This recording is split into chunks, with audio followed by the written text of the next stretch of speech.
துபாயில் ஒரு எம்என்சியில் ஒர்க் பண்ணிவிட்டு பார்ட் டைமாக இந்த ஒர்க் எடுத்து பண்ணிகிட்ருக்கேன். துபாயில் ஒரு 26 வருஷமாக இருக்கோம். நாங்கள் ஃபுல் ஃபேமிலி அங்கே தான் இருக்குது. ஆக்சிஸ் ரொம்ப பிடிச்சி, மெயினாக ஆக்சிஸ் ஏன் பிடிச்சதுங்கிறதுக்கு நிறைய காரணம் இருக்குது.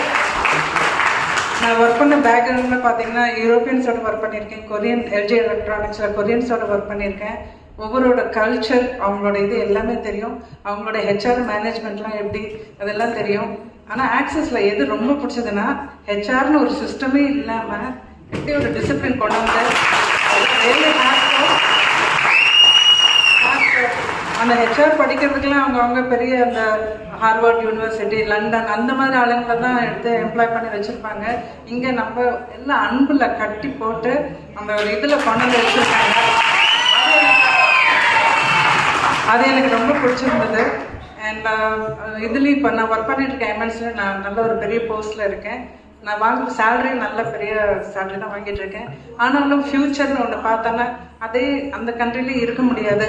அந்த கண்ட்ரியில் நிறைய இது ஃப்யூச்சர் கிடையாது எங்களுக்கு.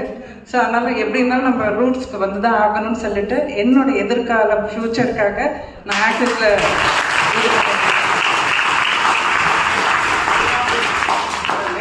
நேற்றுக்கு என்ன இதுனாக்கா ஒரு 1 hour நம்ம எல்லாமே ஒரு குழந்தை மாதிரி ஆகிட்டோம். இன்ஃபேக்ட் நான் ரொம்ப அங்கே ஓவர் ஸ்ட்ரெஸ்ட்